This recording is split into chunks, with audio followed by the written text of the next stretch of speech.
Hi guys, since Great Britain left the single market, it has no doubt in any sound person's mind created friction to trade.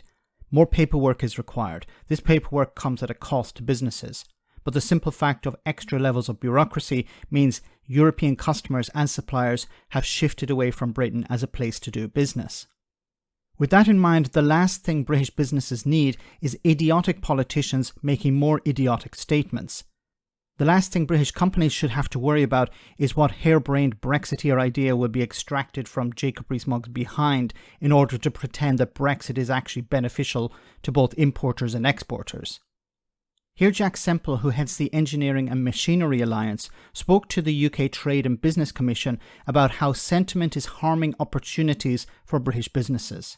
Have a listen. I would say one of the critical factors is to change in order to create more certainty.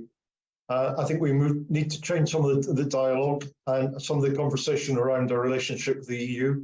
We need to stop looking at ourselves in relationship with the EU. So we've talked about the issues facing the industry. What the industry absolutely doesn't need at the moment is a focus on changing retained EU law. I am not hearing from any of our members a strong demand for changing retained EU law. And similarly, I think some of the language around the EU damages sentiment within customers and even suppliers in the EU. So I think a change of tone there would be most helpful. It's anecdotal, but I've had reports from Spanish public sector customer clearly not keen on a British supplier, an Italian material supplier walking away from a customer when he realised he was from Britain, and I've had emails about the Germans customers not being so keen. And I noticed the Director General of the German British Chamber of Commerce told the Financial Times last summer that to some extent the UK is being taken out of EU supply chains. So that's partly because of the inbuilt friction, but it's also partly because of sentiment. And I think we need to work a little bit on the sentiment as well. So, once again, you have politicians, and Brexiteers in particular, grandstanding and trying to push the idea that, yes, Brexit is actually a success without being... Look, businesses know it is a failure, an abject failure. It's created friction and it's created problems. Now, recently, my own example is I had to send some documents to the United Kingdom and I had to fill in customs declarations.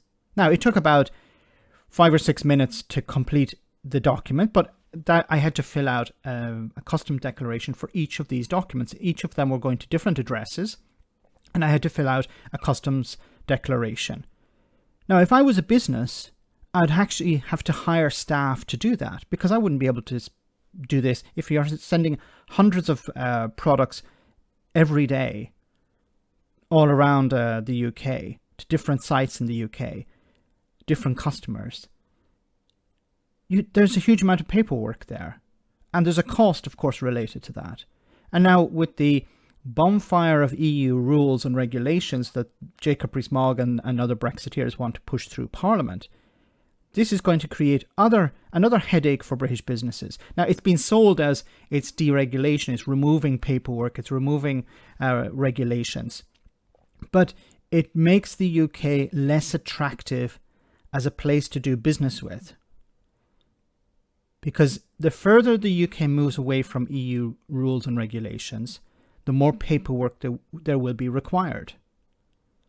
Brexiteers don't say that, of course. Brexiteers sell it as removing bureaucracy and paperwork. But it's going to add to that, because anyone who wants to trade with the UK, if it's a European company or if it's a British company wanting to trade with Europe, it becomes more complicated. And unfortunately, the opposition politicians are not calling this out.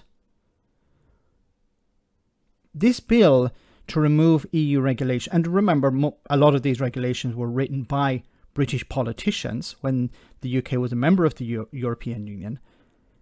But this is going to create problems for Britain and British businesses. And what they need at the moment is certainty. They don't need politicians every other week coming up with new ideas to convince the public that Brexit has been a success. It's damaging businesses. And as you heard here, European suppliers and customers are giving up on Britain. So, oh, you're from Britain? Okay, we don't want to deal with you. It's very difficult also to undo that damage. Even if the UK were to begin realignment with the single market or EU regulations tomorrow, that sentiment, it takes a lot to undo that sentiment.